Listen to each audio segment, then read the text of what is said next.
Hello folks, this is Zoe. I just want to let you know in this special pre-announcement that in the beginning of this episode, you will hear me refer to this show as episode number 67. That is incorrect. This is episode 66, like Order 66 from Star Wars. So please enjoy this special episode 66. And up next is a word from Book of Lies podcast. Thanks. So did you hear about Jen Shaw? No, I didn't hear about Jen Shaw. How about Erica? You hear about Erica? I don't think so. What about that fraud shit from the other day? Can you be more specific? There's so much fraud out there and so much shenanigans. You should just tune in to Book of Lies podcast. Book of Lies podcast. Every week we talk about some fraud, some scams, and maybe even some TV shows. Where there are scams. Yes, of course. Scams, frauds, and all those things. So tune in every week where we'll bring you a new topic of... Scams? That's right. Scams. So tune in on your favorite podcatcher to catch up on the latest liars, cheaters, thieves, and dirty rotten scoundrels. That's right. See you soon. Bye! Testing. 1, 2, 3.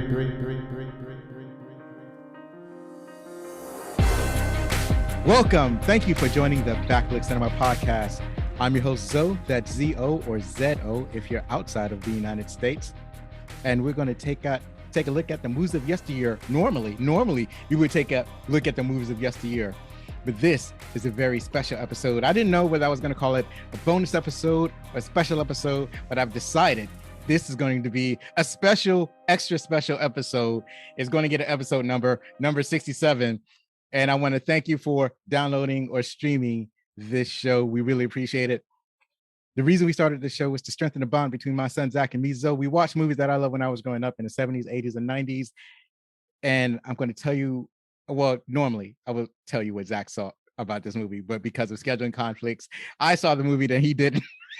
So I'm just going to have a conversation with one of the stars of this movie. He was one of the stars. He was a co-writer and he was a co-producer of this fantastic movie that we're about to discuss. I hereby now welcome this actor, writer, musician of this fabulous band that I just discovered. It pleases me to announce the very special guest on this show, Dean Simone from the movie Game Day. It's me clapping with Dean Simone, welcoming him to the podcast. Thanks for having me. So, thanks for having me, man. Great to be here. Thanks. It is great to have you. It's nice to meet you. And I am so flattered that you have chosen to make an appearance on this show. And I'm just pleased as punch. And likewise. Right. So I wanted to ask you a few questions, but I think what I want to do is I want to intersperse like the interview with the next section. The next session we have is opening credits. But before we get into the opening credits, I wanted to ask you if do you have any anything you want to plug, any upcoming products, projects, any social media handles that you want to put out there, any websites you want to plug? I absolutely want everybody to go to Amazon and to Vimeo and to go to our website as well, www.gamedaythemovie.com, and download the movie and check it out. I think we're really excited about people seeing it, and of course plugging Game Day, and working a couple other projects right now that are getting ready to get going. I have a new film that we're going to be filming in fall called Sam's Hidden Pieces, and that's something that I'm working on right now. And I've got a commercial coming out. I do commercial acting in that as well, and I'm going to be in the new Morbius commercial with none other than Von Miller and Jared Leto himself. So that's going to be coming out in the next day or two. So oh wow, that's pretty awesome. Yeah, it's Right, pretty right, right. exciting. There's a lot of fun. Really exciting. Right, right. So I've been listening to a couple of interviews, and you had mentioned Batman as one of your favorite movies that you really like. You have a connection to your son, and Yep. so I'll ask you about some of the other stuff later on. But I just how do you feel about being in a Morbius commercial versus the other superhero films? Do you feel like you're getting a connection to some of these films, or is it just Batman? No, I feel that connection. I have three sons, and they are all Marvel fans. And I grew up, my age was more about the comic books. So we had the comic books when I was a kid. So I always had a connection to it. So I was thrilled to be in the commercial. You don't pick and choose your commercials. They kind of pick and choose you. So it was a good one to get. I was really excited about doing it. I really couldn't say anything about it until I think it's coming out today. So I could actually say something. So it was kind of like, you have to keep it on the down low, but that was an exciting one to do. And Jim Beam was a really exciting one to do, to get to be Jim Beam for a couple of years in the commercials. And that was really cool, because I've been known to have a Jim Beam or two every now and again. It's great when you get to work on a project that aligns with your own personal tastes. It's like, yeah, that's a magical moment. So yeah, as we talked about, we're going to be talking about the movie Game Day. It is an Italian American family. They gather on Sunday to cheer their beloved Eagles over the Cowboys. As the game unfolds, family secrets are revealed, sparking rivalries in the living room, and that becomes wilder than those in the game. Who will win? So this movie was released November 14th, 2021, produced by No Restrictions Entertainment, and it had great reviews. So I wanted to ask you about that. It was released around Thanksgiving. I remember hearing earlier, probably months earlier, that there's been no Thanksgiving movies, but this is a legit Thanksgiving movie.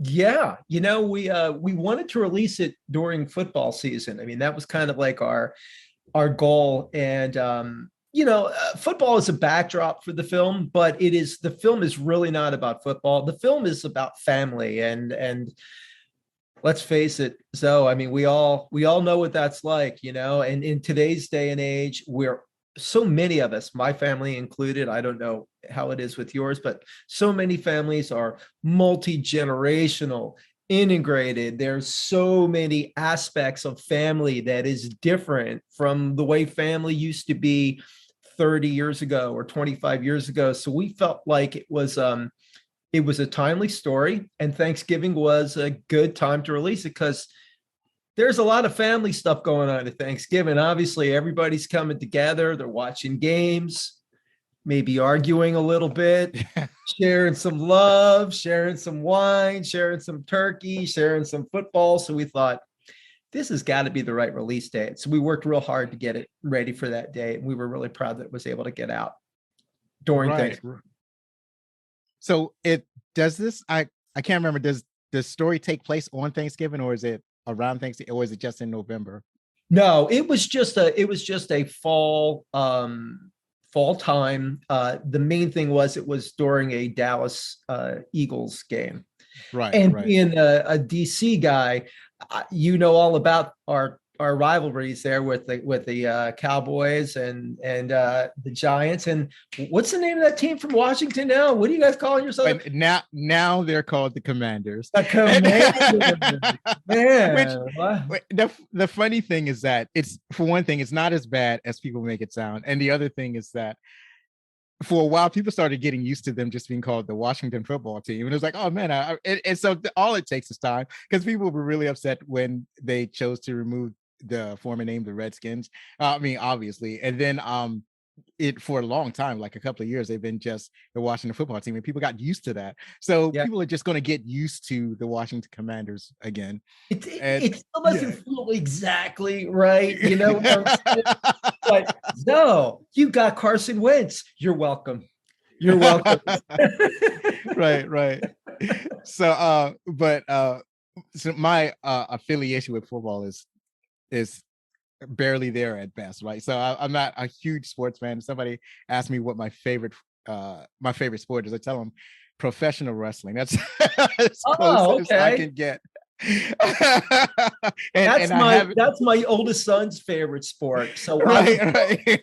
dude, we would go to like Stone Cold Steve Austin. I mean, I saw The Rock a couple of times before he was really like The Rock, when it was Right. just he was the wrestler, The Rock, The Undertaker, all those guys. We went to many of those matches. My oldest son, who is a huge Marvel fan, was also a huge wrestling guy. So I get you. I feel you with the wrestling, man. Right. Yeah, I just never really got into only when something like huge happened, and then it's like on all of the headlines, and then I'll get information that way.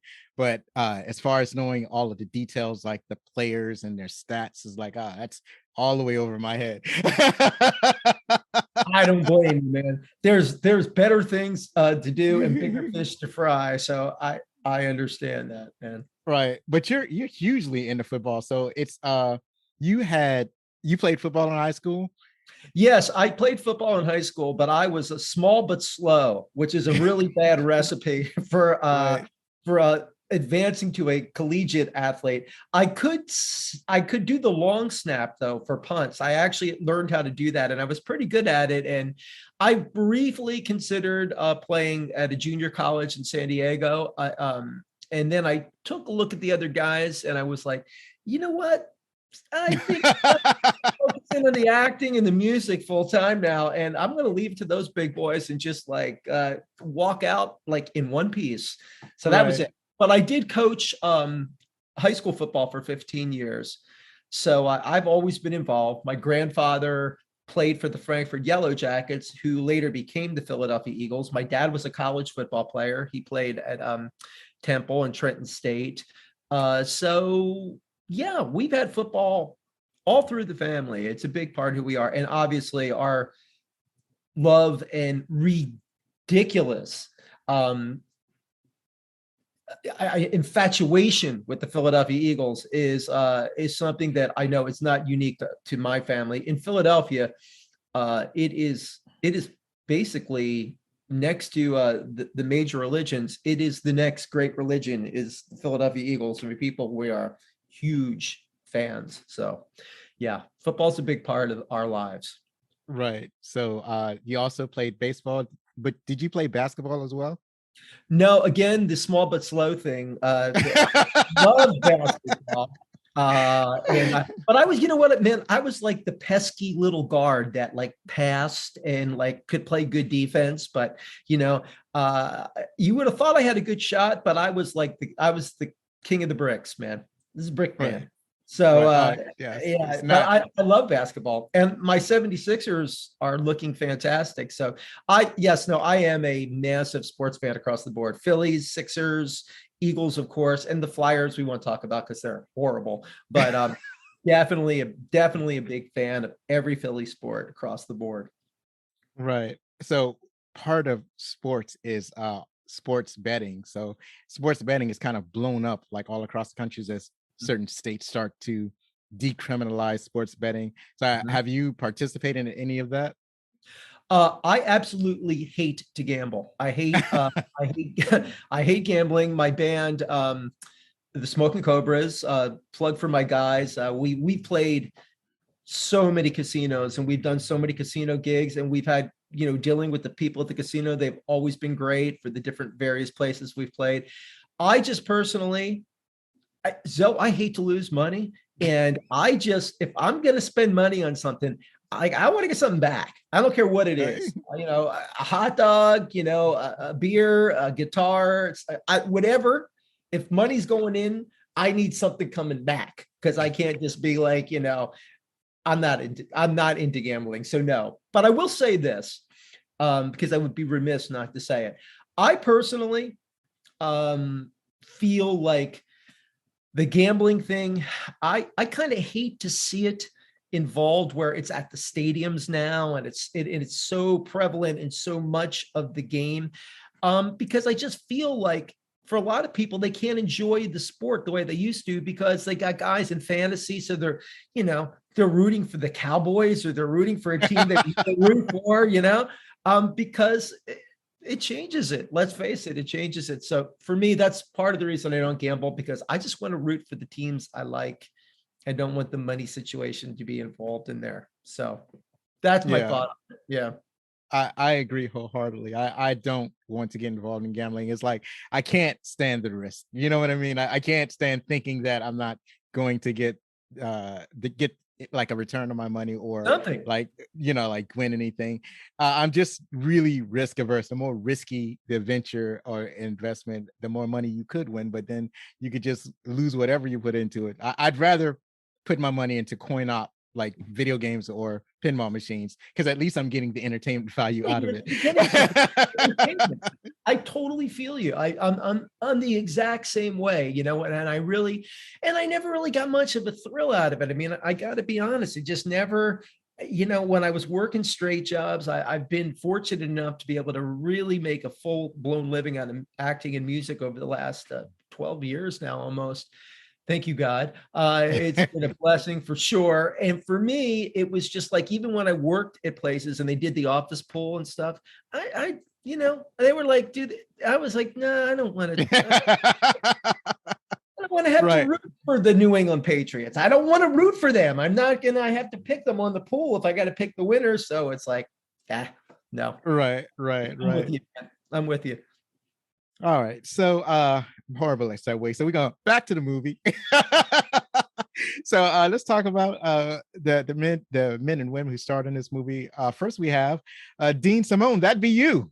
Yeah. Playing Zach Forte. Yeah, I just want to say that guy's an insufferable pain in the ass. Really hurt. He's a real nightmare to work with. It. Just letting you guys know. So, but yes, and then there was Val McAdoo, who played my wife, Jamie Forte. All right, and I'm glad you said that, because I was looking at that name. I was like, how do you say that name? Yeah, cool name though. I love her name. I do want to say one thing too. The guy who played my father, Tony Devon, who brilliant actor. Man, this man had credits like NCIS. I mean, he's done so much stuff. We unfortunately lost him. He passed away about 3 weeks ago. So that was a real shocker. Just want to say, Tony, we love you, buddy. Thank you for all the love and all the talent. And you are missed, my friend. So want to do a special mention to Tony, who we unfortunately lost a few weeks ago. Oh, wow. I'm sorry to hear that. Yeah. So, yeah. Tell me about Val. Oh, Val. How is she to work with? Awesome. Val is one of the funniest human beings I know. She is the biggest bundle of energy and honesty, and she tells it like it is. She pulls no punches. She wears her heart on her sleeve, and she walks it like she talks it. And she's a terrific actress. I love Val. Can't say enough about her. She's my Philly sister, and her and Pete Pastiglione, who played Kip in the movie, and also both of them were co-producers as well. Pete's another great guy. Pete's done a million things, million credits, and they run acting. They run an acting school and workshop as well in the Philadelphia area. So both of them are my really good friends back there, and we're remain very tight. And I'm sure there'll be more stuff that we're going to do down the line. So she's awesome.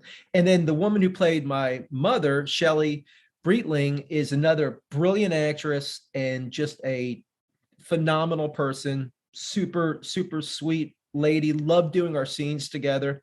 We had a couple really intense scenes with a lot of improv going on. And I'll tell you, man, she's a tough lady. We were going toe to toe with the stuff, and man, you could tell she's a mom for real, dude. There's like no faking that.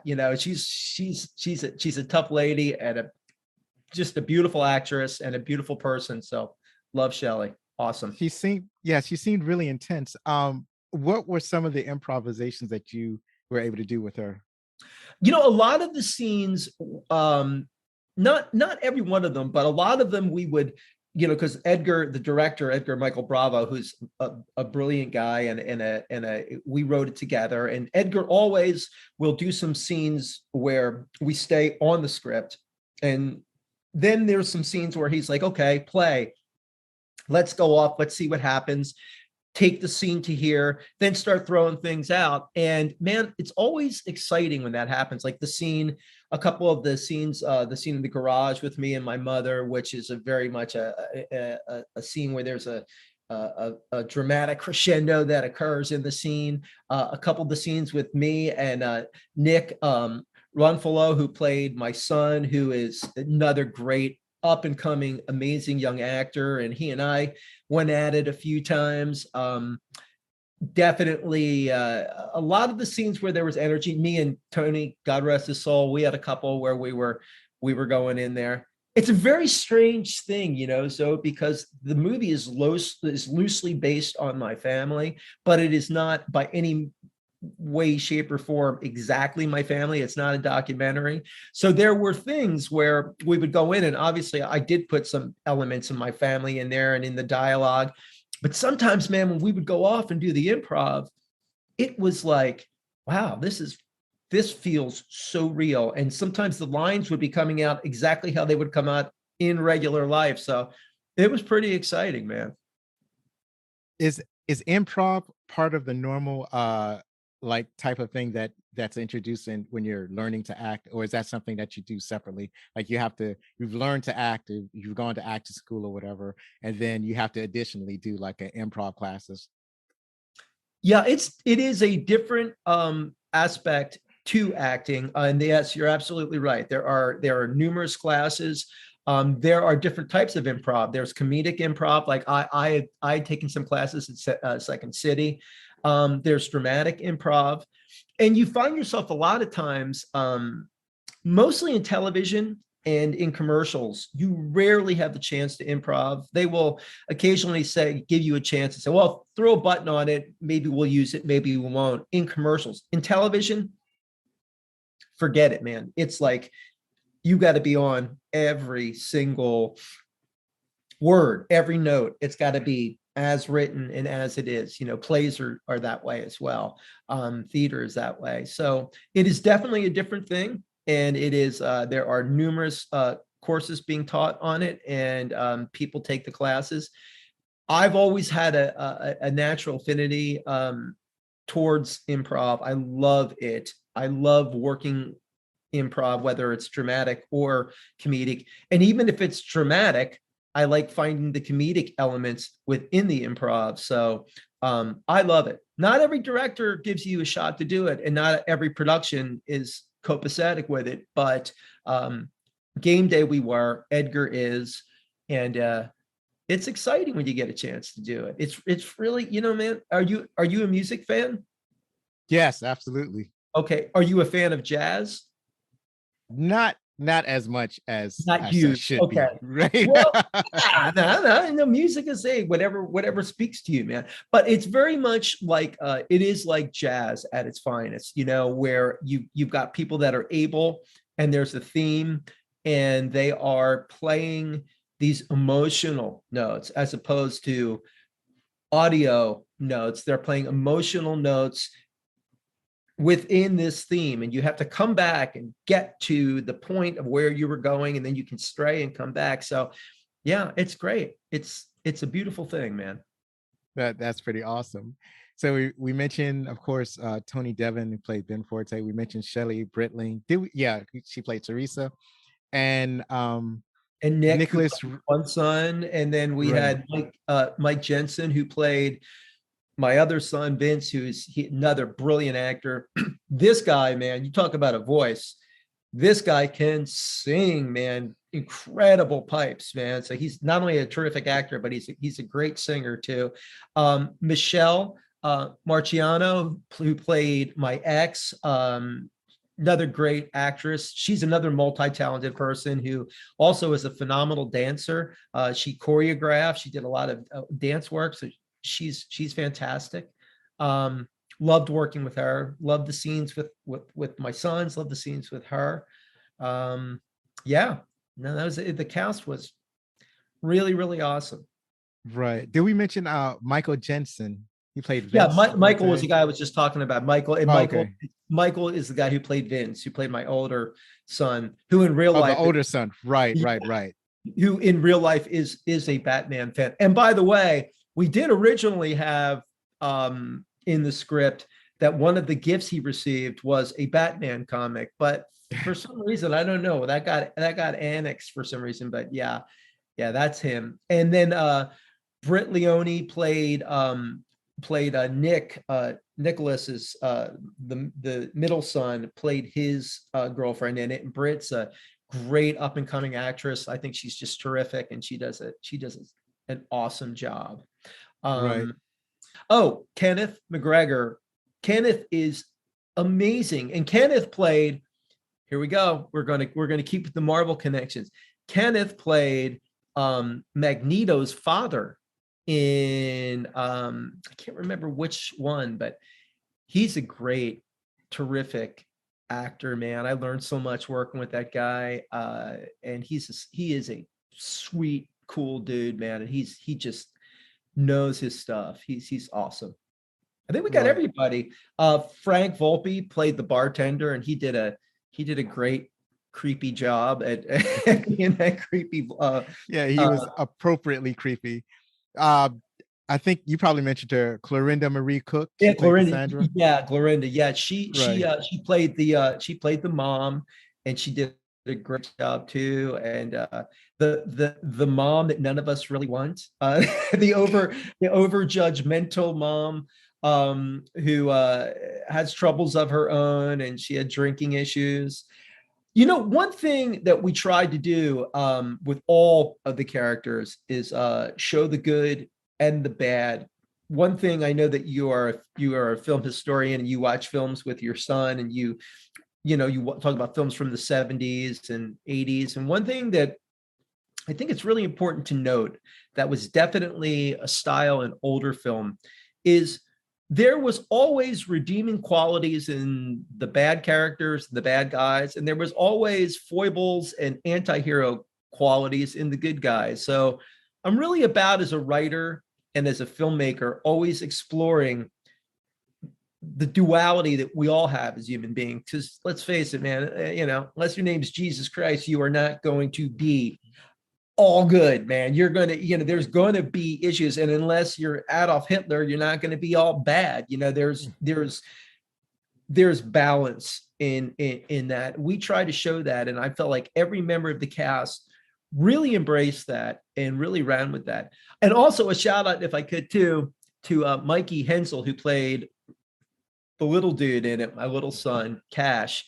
And he did such a great job, and man, he was a trooper.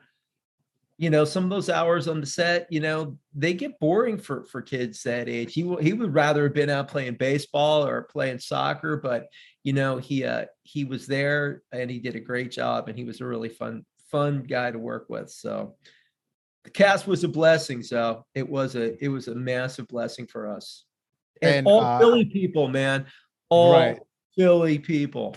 Right. I was about to mention that.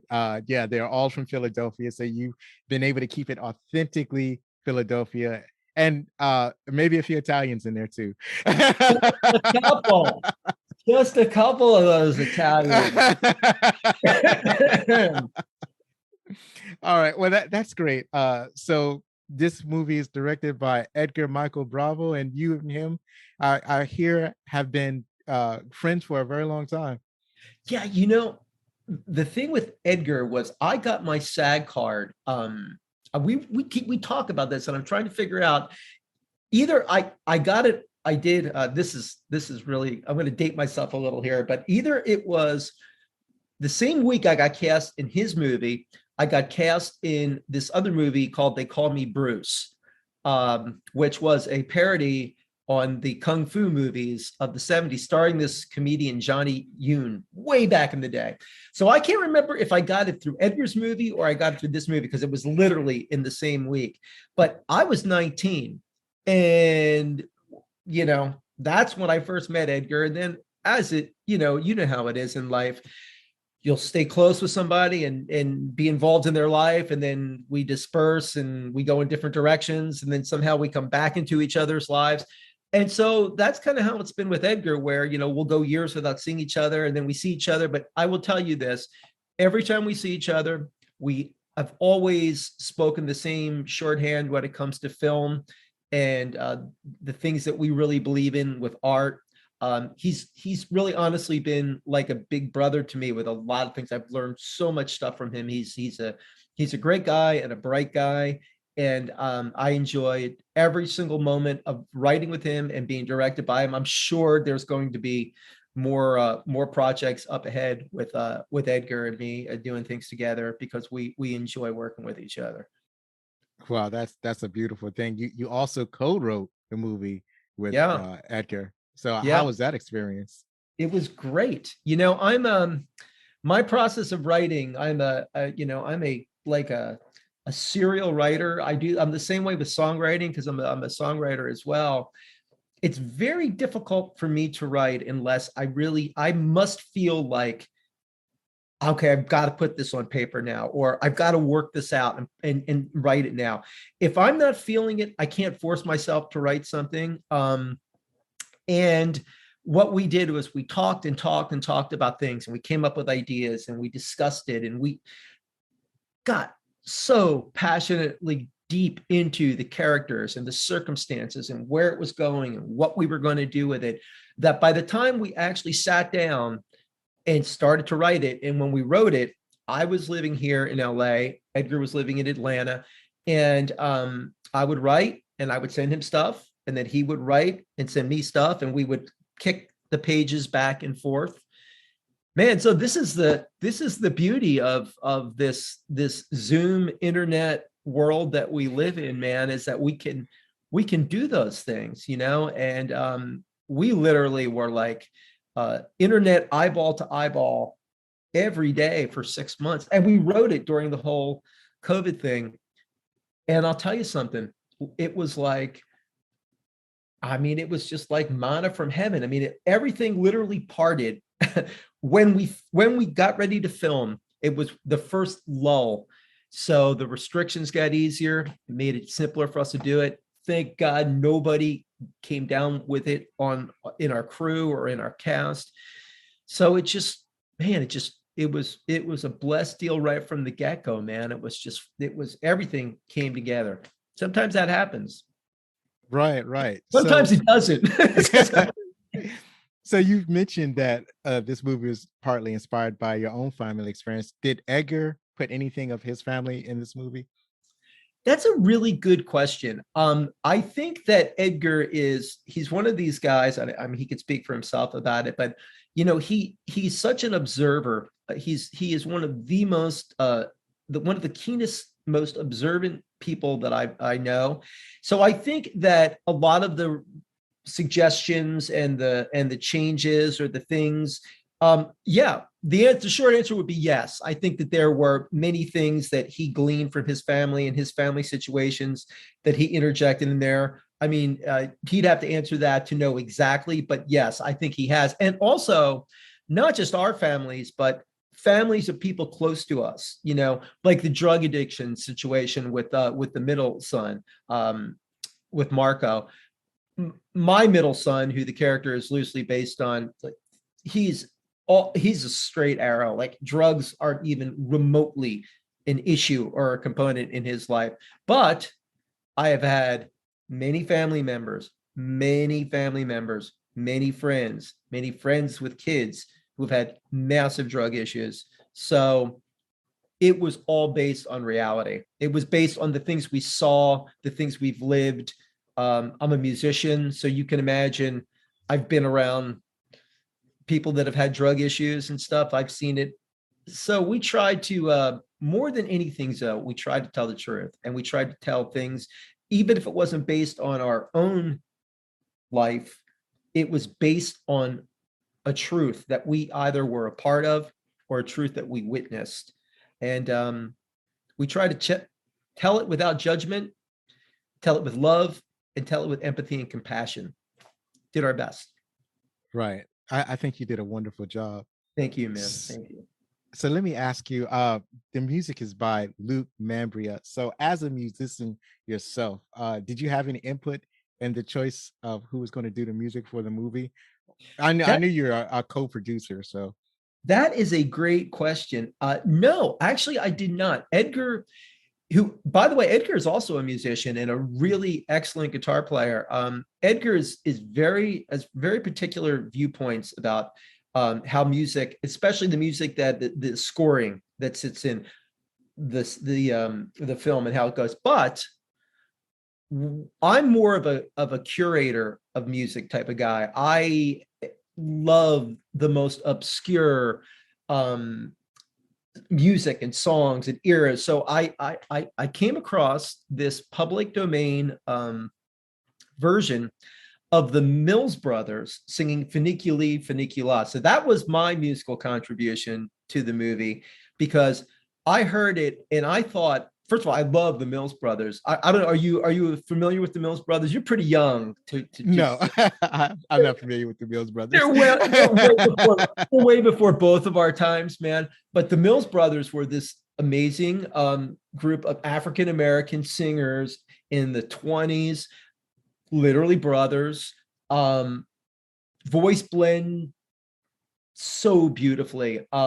Joyous music, fun, a style that was amazing. So to hear them singing this Italian traditional opera song and putting their twist on it, with almost beatbox style background vocals and stuff going on, I just felt like, man, dude, this is like the bittersweet celebration of life, coming from the perspective, the voice that was singing was a perspective that it felt pain, but was saying, I'm choosing joy, even though I felt pain and I've been through these things.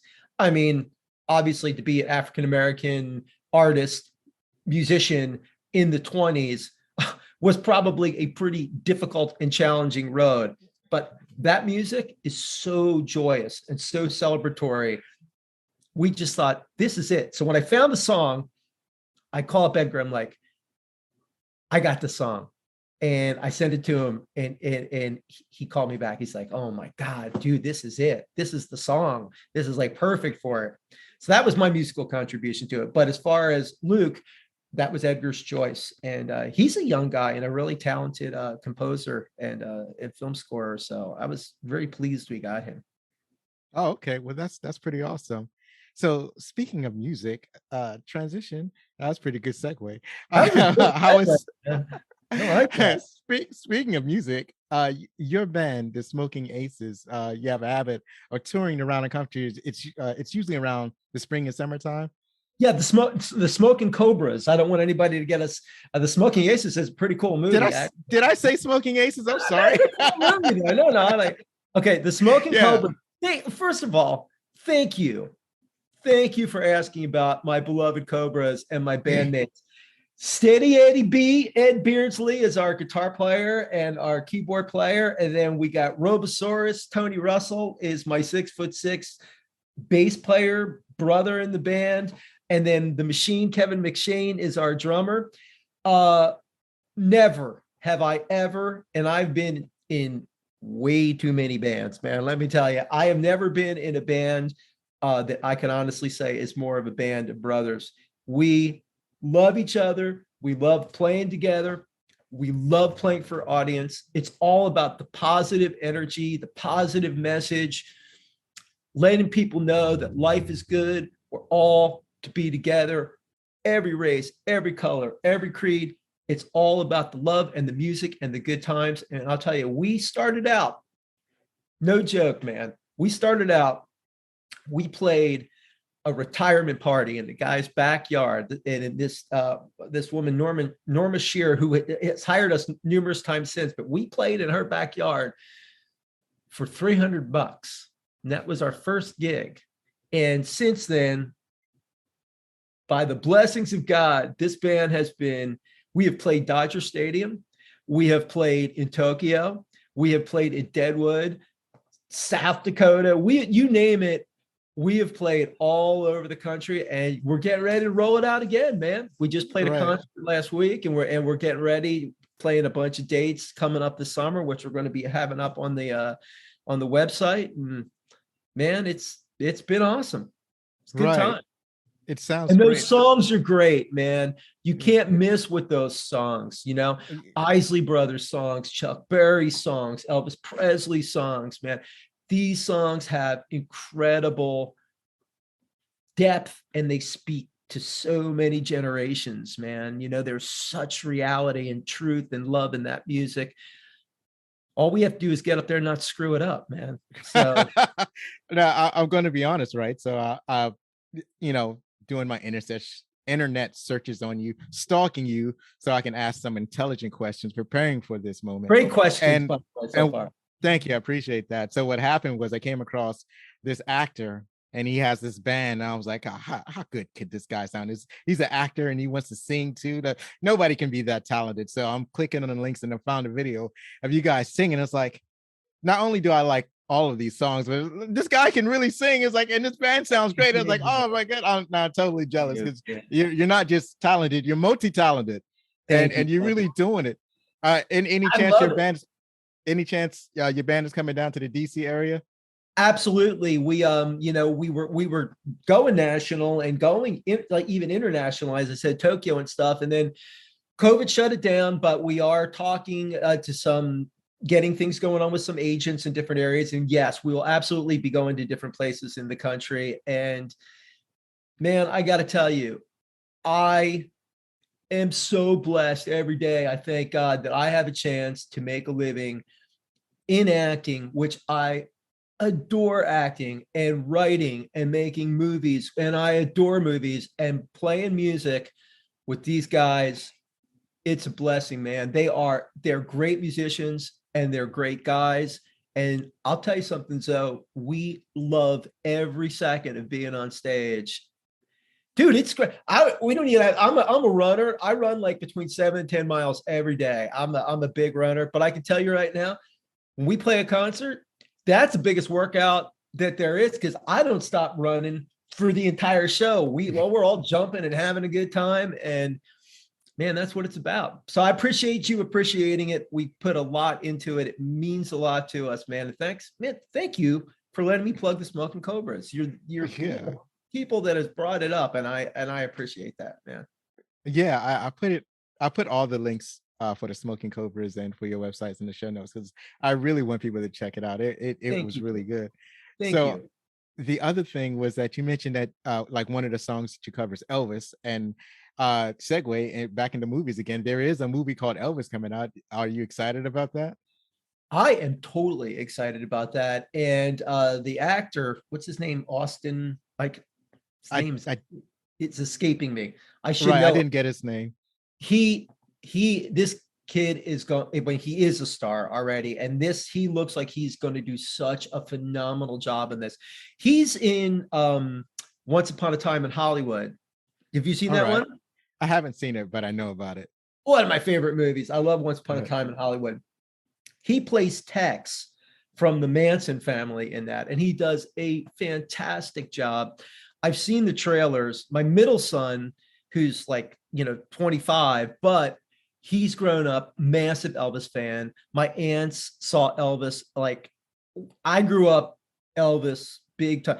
In my family, with my parents, it was about Elvis, Dinah Washington, Ray Charles. That was like the big three, when I was a little kid, and Frank Sinatra. Those were, that was like we had a bunch of records, and I just listened to that stuff all the time. So Elvis is so near and dear to my heart. So I'm definitely, the day that comes out, I will be there in line with my popcorn and my ticket to see that. I'm very curious. And Tom Hanks plays the Colonel in it, right? Right. Tom Hanks plays Colonel Parker, I think his name is. Yeah. So yeah, and when I saw the trailer, it was the first time I realized I've always heard the name associated with Elvis, but when they showed the clip of Tom Hanks speaking, it's like, oh, he's speaking with an accent. Oh, so he was, so Colonel Parker was an undocumented immigrant, right? So I didn't know like Norway or someplace like that, man. Yeah. I know people about him. He kind of invented this character of himself. So let me ask you a question. So now I don't know if you're old enough to have been a child of records. You probably were records happening when you were a kid, or no? You're post. Yeah, Yeah, absolutely. Yeah. When I was growing up, there were records, there were 8-track tapes, and there were regular cassette tapes. So Okay, so 8-track tapes were on their way out, but you could still see them in cars, the players in the cars. And like if you go over to a family member's house, there'd be 8-track tapes just like strewn all over the yeah, place. man, the cartridges Right. pop in there, of course. So here's my question to you: what is the first 8-track 45 album? What's the first piece of music that you remember going to the store and buying? You heard it on the radio and you were like, I got to buy that. I got to have that. What was the first one? That is a confirmed memory. I can tell you that the very first album I ever bought with my own money was George Michael's Faith. Man, you know, my wife's going to love you, man, because I think that was hers too. And she loves George Michael, man. I mean, just like, and there's a brilliant man and a tragic story, man. But he was like, Right. what an amazing artist, singer, writer, man. Incredible.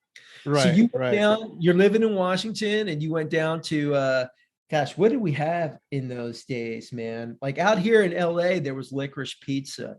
I don't know what was the big music store back in DC during that time. There were a couple. There was, I think what I probably went to was Sam Goody. That was one Sam of the big Goody. good. Right, Right. right. Right. Sam Goody, Entertainment Now, right?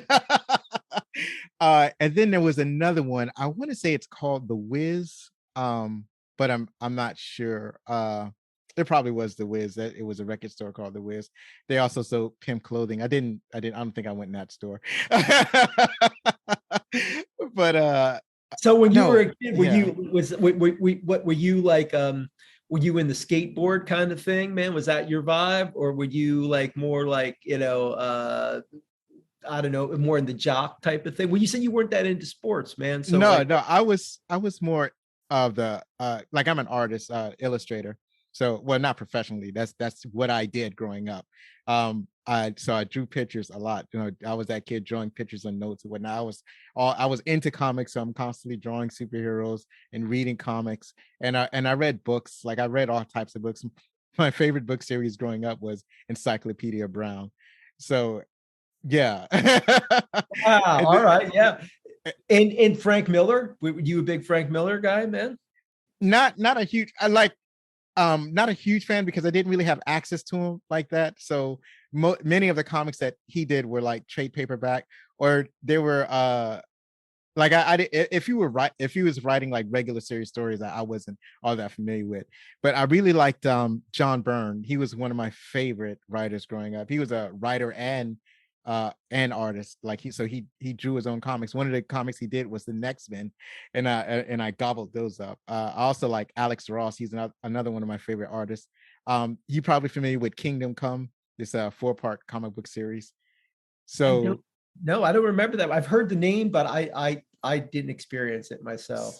so Kingdom Come, I can't remember. I don't think he wrote the story, but he illustrated every page of that book. So it's like instead of comic book panels that are drawn, they're painted and they're absolutely beautiful. And this is like an alternate future, like Superman's basically retired and all the new superheroes are kind of running amok and causing problems. Like you have a hero you have a bunch of superheroes that are more problems, they're causing more problems than they're solving. So Superman is tasked to go get out of retirement and basically round up some of the more rowdy superheroes and Oh, I know. try to Yeah, I know re-educate this. them. My son was into this. This is a DC. Right. This was a You're DC right. comic. Yeah, yeah, yeah. Right. When my son Nick hears this podcast, he's going to be. You should have let me talk to him. I know all about it. Right. And then the other thing that Alex Ross did was I'm trying to think of the name of it. It's called Marvels. So this is a project that he did for Marvel Comics. And this is a fascinating story because this is a perspective of superheroes, but told from the perspective of an ordinary man. So you follow this reporter and he's like doing stories as superheroes are starting to emerge. So in this version of the origin of superheroes in Marvel Comics, the Human Torch is the first superhero, or one of the first. And then earlier than that, I think there was Namor, but I can't remember in the events of the story who came first. But so the guy, he's following all of these superheroes, writing about these superheroes, and then he'll get too close. He got his eye taken out, so now he's this one-eyed reporter trying to do interviews with people who's had contact with superheroes, and all of these panels are beautifully painted. So it was All right, one of my I'm gonna have to ask Nick, my son, about these because I know he knows all these things you're talking about. right, And, right, right, Human Torch, didn't the guy who ended up playing Captain America, wasn't he the Human Torch? right. So that's He one of the was, Chris. right? That's one of the famous Chris's in Hollywood. So that is, what's his name? Chris. I can't remember his last name right Dude, now. I'm But terrible yeah, with names. yeah. I really should be better with names, and I'm not. What was it? Chris? I can't think of it. But anyway, I Right. do remember him in that, though, for Right. sure. So yeah, and the Human Torch I'm talking about, there were actually two Human Torches in comics. So there was the original, and then there was the one that was in the Fantastic Four. So they do that in comics a lot. They repeat their heroes, or they recycle their superheroes a lot. Why not? And what? And Right. who are we to argue with the way they've handled all of that stuff, man? My God, Right. it's amazing, and there's so much that that goes into it. I mean, it's just an incredible world.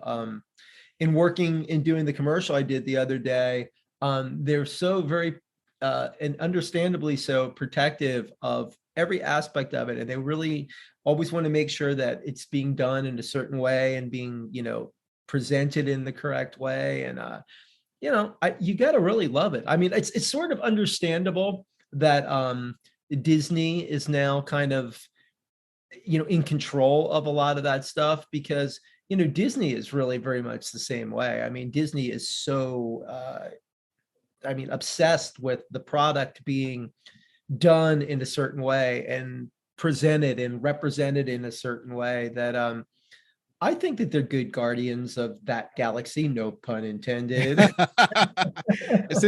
Since we're talking about superheroes, let's take a little detour. You had talked about on an earlier podcast that you were excited about the movie The Batman. So have you seen it yet with your son? And what did you both think about that one? Yes, we did see it. And in fact, this was a really cool thing. We went to see it with my 14-year-old and my oldest son and my wife. We went to see it at the same movie theater in Burbank that my oldest son saw the Batman with the first one with Jack Nicholson and with Michael Keaton. So it was really cool. You talk about a complete 360 and it coming around. That's exactly what it was. Yeah, I liked it. I thought Pattinson did a really fantastic job. I thought that it was beautifully shot. Zoe is just like such a incredibly good Catwoman. She just was like, she had it down. I mean, she was just so good in it. And the only criticism that I had of it was just visually, the darkness of it. I started to get, it was like physically affecting me, man. It was like, this is so gloomy. Still gorgeously shot though. And Right. very interesting that two things that I found interesting, and then I want to see what you think with each thing. One thing that I found interesting is they really showed the human aspect of him in that, he was getting beat up. Like when he took this, he's got bruises and his face was bruised. And it was like, this guy has no super strength. He is a human in that, uniform costume. And he's getting beat up. So I thought that was pretty cool. Did you like that aspect of it? Oh yeah. I've come to expect it in Batman films. Like if he takes off his shirt and he doesn't have a couple of bruises on him, I gotta wonder if they're taking that character seriously. Like you've seen a little bit of it when Ben Affleck played Batman in the Justice League movie. So it's that if he's going to take his shirt off, he's better have some cuts or something, right? And apparently Ben didn't have enough cuts, or because he didn't get the nod. He didn't have enough muscle cuts because it was like, oh, poor Ben, man. But Right. yeah, I thought that was really well done, and I thought that the way he handled, the character was brooding as the character should be, but I also do feel like there was like I really felt that there was a lot of depth to the psychoses and the problems that he had. I thought they got into that pretty good. I like that about it a lot. And then the other thing was, I thought that they showed one aspect of him that I think doesn't get, I don't know, it doesn't get talked about enough or explored enough in the movies, is he's a hell of a detective. You know, Batman Right. is a detective, man. He's like the super sleuth. Right. And Yeah, he that put that was stuff together. yeah, that was the thing that had been hyped about this movie, was that like the director, he wanted to make people, he wanted to let people know, like before the movie came out, that this is Detective Batman. We want to show you Detective Batman. And Yeah. I really enjoyed the film. I really liked it, but I have heard like people who didn't like it had different reasons for for not liking it.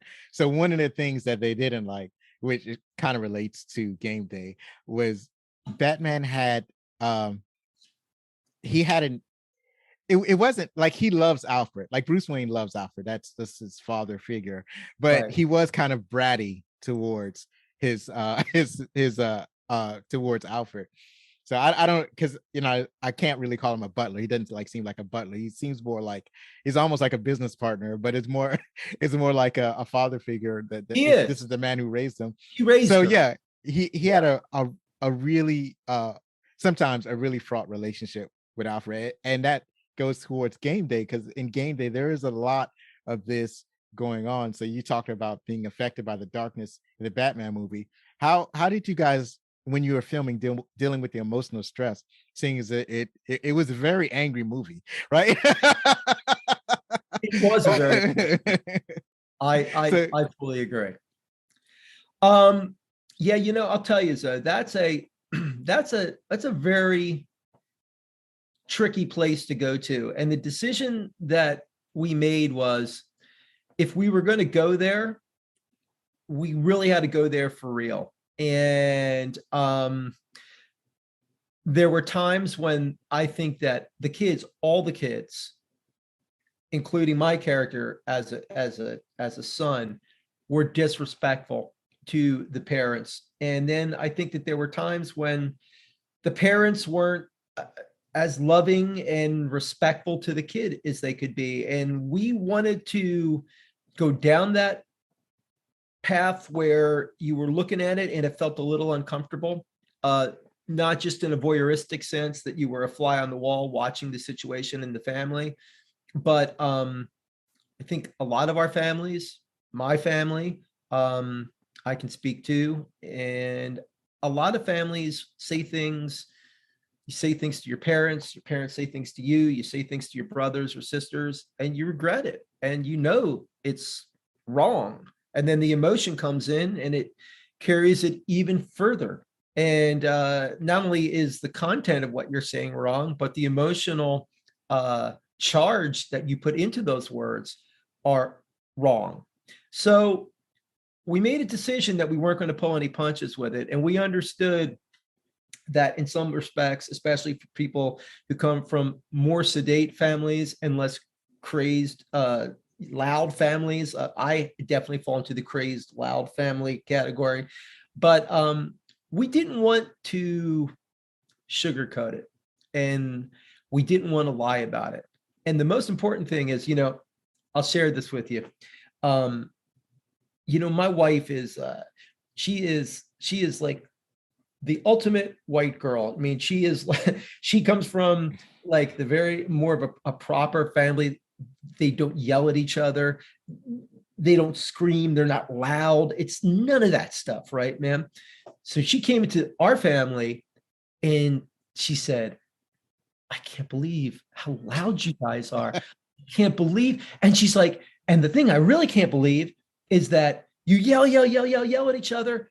And then you're totally good with each other 2 minutes later. It's like it comes out, it blows up, it's ugly, and then there's no grudge. It's like we're just moving on. And that's reality to my family. I don't know, it's not always reality to everybody's family, but we felt the need to be honest about it. And admittedly, I don't know if that's everybody's cup of tea, but if you're going to tell the truth, then you got to tell the truth. You can't tell the truth like, well, I'm going to tell the truth as long as it makes me look good.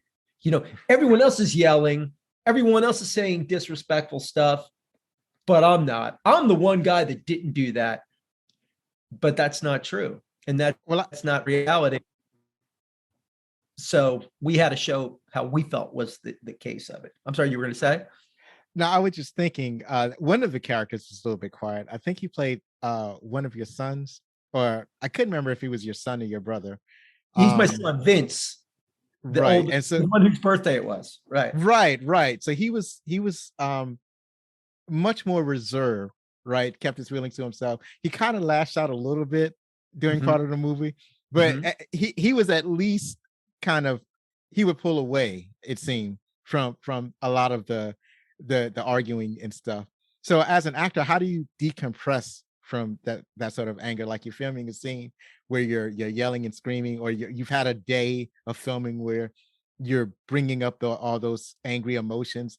So like after the filming is done, was there a way that you decompressed? Did you go home and you had a Chardonnay, or did you have a hoagie to kind of wash those angry feelings away? What did you do to deal with that?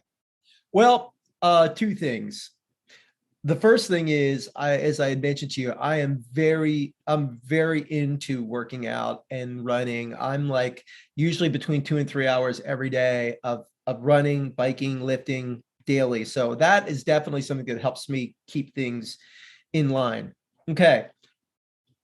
For me, like I think it's the case for a lot of actors, and I think a lot of times we're, hesitant to say this, and I don't know. I mean, it sounds to the average person that is an attorney or a teacher or a nurse or, a person that, works on cars or whatever their profession is. There is a semi-sociopathological aspect to being an actor. Here's the flip side of the coin. You have to be extremely empathetic to people and understand people's circumstances and be able to take that in and understand it. The flip side of it is, for me, it marvels my wife, because I can really access an emotion, super feel it, super get hit with it, and then I'm on from it and I can just move off of it. I'm blessed that way. I've never had those issues where I believe in not faking an emotion when you're acting. I definitely adhere to the method approach to people like Stanislavski and Stella Adler and all those great teachers. I believe in that. And as does Edgar too, by the way. But in terms of when it was over or the scene was over, for me, I could shut it down. I could move on. I could step out of it and I could step back into it. But I will tell you this, you said something a few minutes ago that was true. It is an angry movie. And I was listening to a podcast by Rob Lowe not that long ago, and he was saying as a younger actor, he had a very difficult time accessing anger and playing anger in a scene. So I got to tell you, man, anger is always right there, right below the surface for me. So, man, I got no problem whatsoever stepping in those shoes and stepping right out of them again. So that has never proven to be an issue for me. I don't know. I hear about people like, Heath Ledger, who obviously, Joker almost, killed him. A lot of people say it left, irreparable scars on him. That's not me. I believe in the reality and the sanctity of bringing something real to a character, but I can step out of it.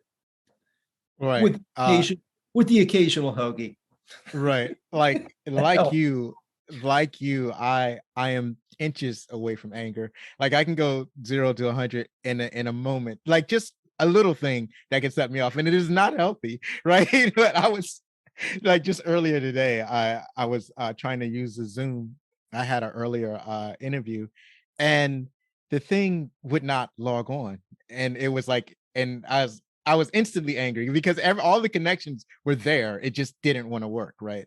So yeah, I was right when the interview was supposed to start. It's like, yeah, or like I'm driving in traffic. It's like, it's so easy to get instantly angry. And And I didn't think that I was that way, but as I examined my behavior, like, no, I'm that guy. I'm that guy that gets angry instantly. So yeah, I know exactly what you're talking about when you I say mean, the anger is most right of on the us are that surface. guy. So let me tell you, Right. most of us are that guy, man. We live, Right. hey, man, let's be honest. It's a pressure cooker out there. I mean, you got a mortgage, run a second mortgage on your house to pay for gas right now, man. We've gone from coronavirus to, this terrible situation that's going on in the Ukraine. And, we've been dealing with so much stuff all the time. I mean, and we're bombarded, man. I mean, at least when we were kids, like it wasn't like news is on 24 hours a day and it's coming Right. out all the time, and our phone's going off and we're getting alerts and we're getting notices and notifications, and we could walk away from it, man. You could do your art, I could do my sports, I could play guitar, you could hang with your friends and go to the record store. We could do that stuff, man. That doesn't exist anymore. We can't step Right. out of it. So for guys like you and me that enjoy our good angry tirades, let's face it, there's plenty of fodder there to step into it. And one thing I did notice, man, God bless this cast, man, everybody could access that anger. It's like, oh, anger? I'll show you anger. Here's man, Right. Val, dude, the scene when I get in a fight with my middle son, I am not exaggerating. I weigh like 160, 162 pounds.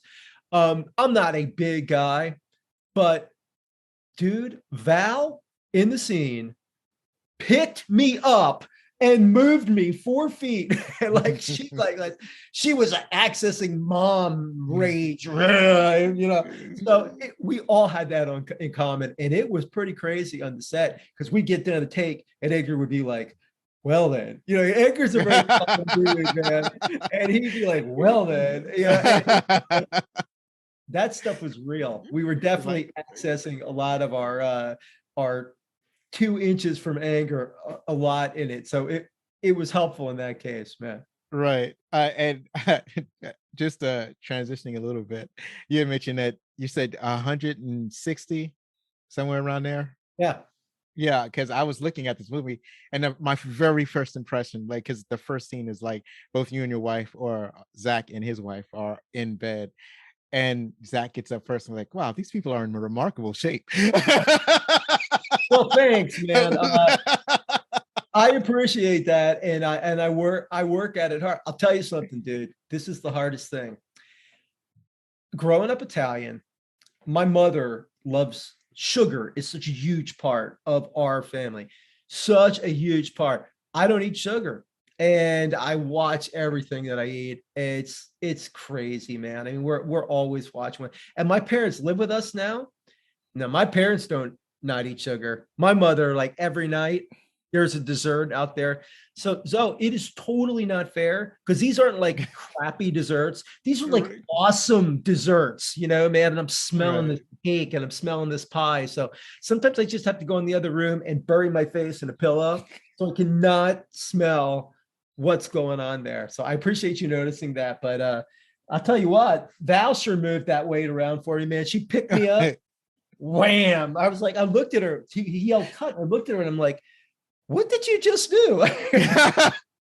How did you do that, man? But Val's a dancer too. And she's very muscular and works out. And yeah, she's great. She funny about Val is Val can access anger and humor simultaneously, man. She's got this like strange balance of both things. So yeah. Yep. Right. So I can appreciate that, especially the family arguments. My grandmother told me, this is like years ago before she passed, but she had told me that my mother and father would argue so much that I would have the shakes. I never knew that about myself when I was growing up. Like, yeah. It's just like I'm just like a shaking, frail little boy. I didn't know. So I can imagine how you like being angry, or being in an angry family, or being in a family that argues a lot growing up. But as you say, in your personal experience, it's just something that it's momentary. You argue for a little bit, and then after the argument's over, it's like go on, almost like it never happens. Like you never lose that love for the people you grew up with. You never lose that love for your family. Not at all. And the frequency of it and the level of it is quite stunning to people that haven't witnessed it. Like, you said you grew up with your parents arguing. My parents, who are still together and still love each other and still have a great relationship. Oh my God, dude, they would have like ground shaking arguments. Nothing physical, man, but like yelling and breaking furniture. And, I mean, like it was like an Italian opera, man, So I'll tell you a funny story. I was talking to Edgar not that long ago, maybe about a month ago, and we were talking about some different things in the movie and stuff. And Edgar grew up Hispanic family in Central California. Both his parents, I think his mom, I can't remember what South American country his dad was born in. He's gonna kill me. I think it was Guatemala. I'm not sure. His mom was born in Mexico, but anyway, he said, with Hispanic families, especially first generation ones like himself, there'll be fights, but you can't cross to that point of that kind of anger and that kind of volatility, because that will have super long-term effects. That will progress. You just can't go there and then go out of it. Like that's one thing, that's so crazy about with most of the Italian culture, Italian American culture for sure, is I don't know what it is, man. I mean, it's like opera. We just dive in with everything, man, and then we dive out, and it's okay. And we tried to show that in the movie because it is really a dynamic and a reality that definitely exists in my culture. And we wanted to be honest about it and say, okay, well, every culture, we all have bits and pieces of each other's cultures and bits and pieces of things that make us who we are and what we do. And we definitely wanted to show that reality in it, man. So, yeah, and I get it. And I understand you being a kid. Do you have brothers and sisters? Yeah, I have two brothers that I actually grew up with. And then I have sisters from different relationships. So I have one sister that I actually keep up with, and there are rumors of another sister floating out there somewhere. another big interesting family, like all of our families, man. We all got these stories, man, and that's real. So when you were growing up and you saw the fighting going on, were you the youngest that was there, or did you have younger siblings that were there when it was going on?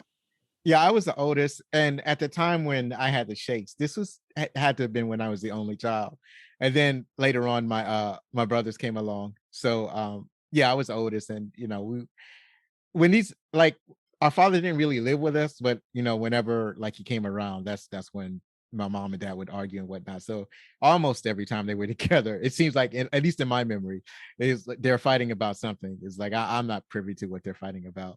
Did you feel compelled to try to referee those fights sometimes as the oldest? Did you feel like, man, I'm going to try to fix this, or I'm going to try to get in the middle of this and fix it? Or was it just such a huge event that you were like, man, I'm not getting anywhere near this situation? No, I'm not getting anywhere near. Like first, I'm afraid of my father, so I'm not getting in front of him trying to tell him what to do. Especially, I mean, later on, as I got older, like when I approached adulthood, they kind of chilled out, so they didn't really fight as much. I only remember the fights when I was like very young. So I'm like probably 7 or 8 years old. So I'm not getting in the middle of that.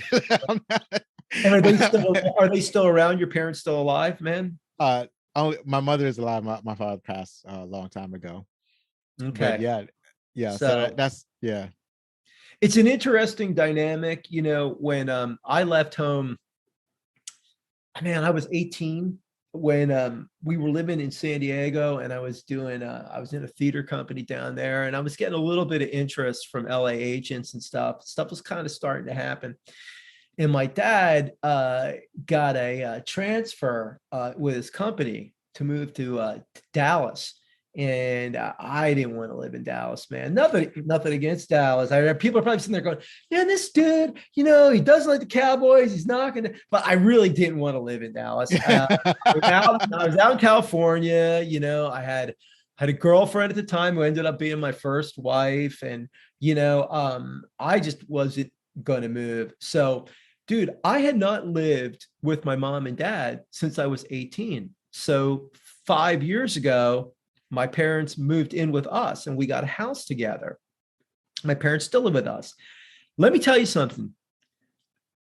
That dynamic, that thing, even if you haven't been home for 40 years, living in the same place, it doesn't change, man. Some of those dynamics, they stay, man. They're still there, and you're still traversing some of those waters, and you're still dealing with that stuff. And that's one thing that we tried to also show in the movie too, is, hey man, multi-generational families, a lot of people have to do this now because of finances, because of health reasons. Both my parents have Parkinson's now, and there's a lot of reasons that people have to come together in these situations, choose to come together, don't choose, but needs be that they do come together.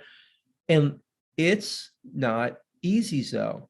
No matter how much you love your family, it's not easy. It's a difficult thing to reconcile and to deal with on a daily basis. And right. It's very, very hard, especially now. I don't know what the situation was for you.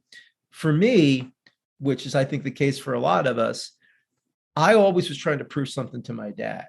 I was always trying to say, hey man, look, like, let me show you I can do this. Let me show you I can do that. Let me, and I spent so much of my life trying to prove myself to my dad.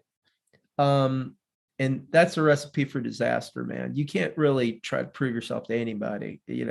I try to prove myself to the man upstairs and to what I believe in my heart is, right. And that's it. But so many of the characters in Game Day were trying so hard to prove something. That was such a massive thing. I still got it. I can still, my father's character was, proving that he still could be the head of the house, and he still could fix things, and he still could do this, and he still could do that. The mother was trying to, prove that the family was worthwhile, and she was going to keep it all together. And all of us were trying to prove something. This is a difficult thing to do, and it's a very huge. It's a sore spot with us in life. It's a hard thing. So you put families together. Let me tell you, man, all those dynamics, they come crashing back, man. Right. Yeah, that was one. I'm glad you said that. I think I've heard you say that on an earlier interview, was as far as like arguing to prove oneself, because that was one of the things that it was like, well, they're very angry and they're very arguing, but I wasn't quite sure why they were fighting, because normally when people are fighting, it's about money or it's about sex or something else. But then when you said that, I was like, that's what I was missing, was that, yeah, it did seem like that they were fighting to prove themselves.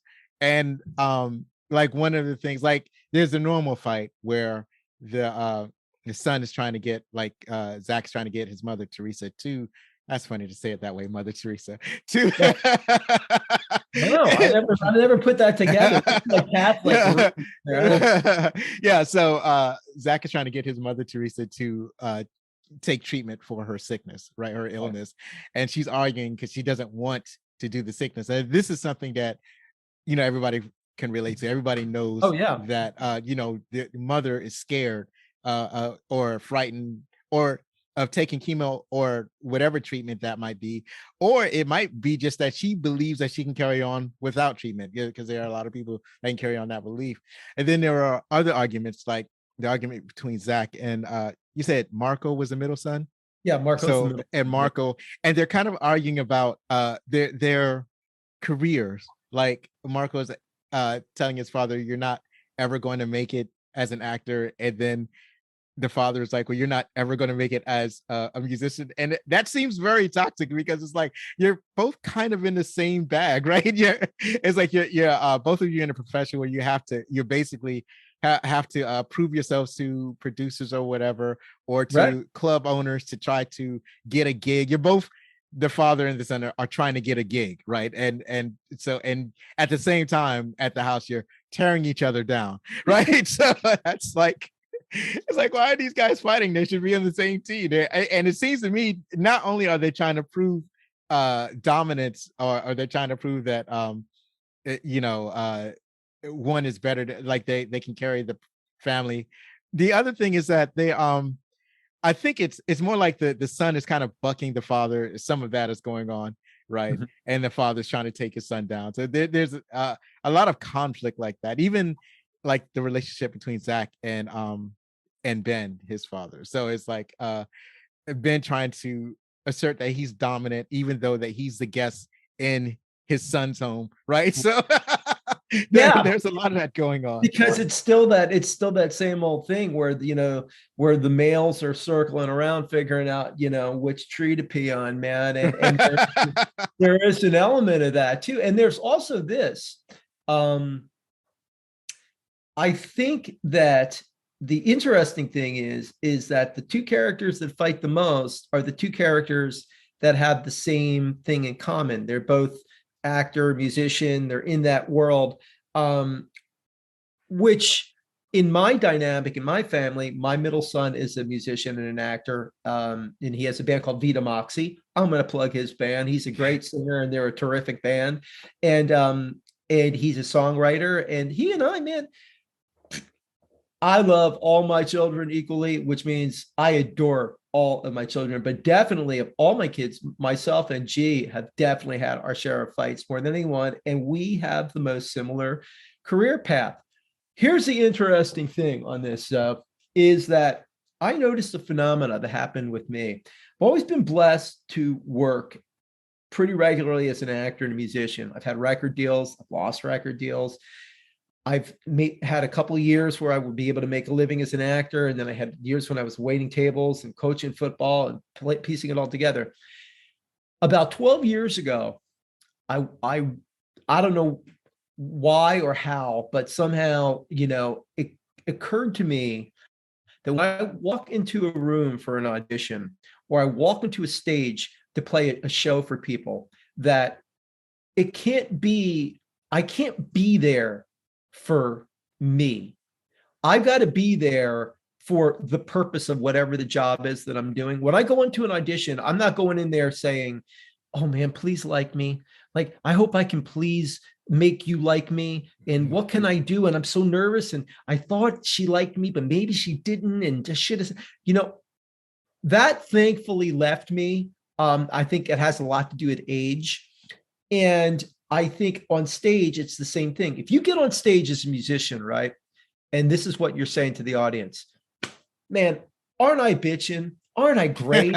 Don't you think I'm amazing? Come on and love how great I am. Man, people are going to look at you like, get out of my face, man. I don't even want to. But if you get up there and you say, I'm here to play music, we're going to have a celebration. We're going to have a good time. You came to hear music. I came to play music. We're going to do this. Not judging, not thinking, does this guy like me? Is this woman buying me? Am I winning? Am I losing? In these scenes with Zach and with Marco, Zach has not learned this lesson yet. Dean had learned this lesson in life. Zach has not learned it. Marco is not learning it. So consequently, Zach is seeing in Marco the very thing that he can't stand in himself, and vice versa. It's a neediness. It's a neediness to say, you are good. You're a good actor. You're going to provide for the family. We all believe in you. Forget it, man. If that's what you're trying to do, it's going to be tough, especially in fields like acting and music, and because people sense it. It's like a bad scent, man. It's like walking in with a bad odor. People feel it, man. And these are two characters, a young buck and the and the older buck, that one guy still hasn't gotten it. He damn well should have by this point, and the younger guy hasn't gotten it yet. So I think it makes those scenes really poignant and real in a lot of ways. So that's my thought on why those guys definitely, instead of how you put it, they should get along because they're kind of the same guy.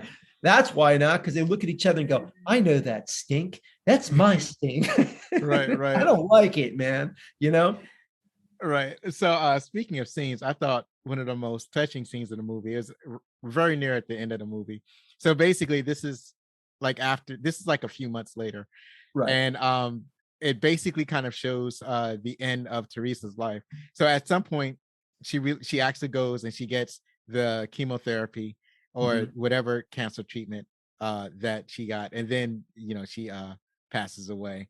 And you see the effect of that on the family. I thought that was very touching, and I thought that was handled absolutely beautifully. Well, total kudos to Edgar and Brian, our editor as well. They really pieced that together beautifully. It's a hard thing, right? I mean, life is difficult in terms of we lose people and we have to keep going, but the impression of those people stay with us in our own DNA, in our own thoughts, and everything about us and who we are. And when you lose somebody like that, it's a void. And I think they really handled that super well. So it's definitely kudos to those guys. And thank you for feeling that and noticing that, because I think that's something that we all understand, that feeling of when this huge part of your life was there and now it's not. Wow, it's a heavy thing. And it also forces us to I don't know, maybe, how do I put this? Carry some of the responsibilities and the carry on, my wayward son. That's what it comes down to. It's like, we got to carry on. And I think that really sparks the situation that occurs, which I don't want to give it away because I want folks to see the movie, but right. It definitely sparks some of the decisions that Zach has to make and some of the decisions that Jamie has to make. And Zoe, it's amazing. We don't know how so much we affect the people around us in so many ways. And that's how we live on. Prophetically, losing Tony, the father, was like, and when he was such an encouraging, great guy around the set. And you talk about a guy who did he's done so much stuff, and he's worked as a producer as well as an actor, and he's a singer and a musician. And he was a super good influence in terms of who he was and what he did, calming guy on the set. And he will be missed, and definitely so to have a character that we actually lost in the movie and then have an actual actor that we lost, there was a juxtaposition there for sure. And I appreciate you feeling that. I will tell those guys that you had said that, because I know they took a lot of pride in that, putting that part together. So thank you for noticing that. Yeah. Right. Thank you. And as a matter of fact, thank you for being here. I know it's getting late in the day, and I just want to thank you for your graciousness of appearing on the show. This is one of my favorite interviews I've had so far, and I'm really glad you decided to come and join us here on Backlick Cinema. Likewise, I am blessed and honored to have been here. Who you are screams so loud. You have a decency and just a warmth and intelligence. I appreciate you, man. Thank you for having me. It's been a super fun interview. I sure appreciate it. And thank you for enjoying the movie and letting people know about it. It means a lot to all of us, man. Sure, no problem. So, ladies and gentlemen, Game Day is, as of this recording, available for rent or purchase from Amazon. So next week is a very special episode with the host of a podcast that I've admired for a while now. I've been listening to them since 2020.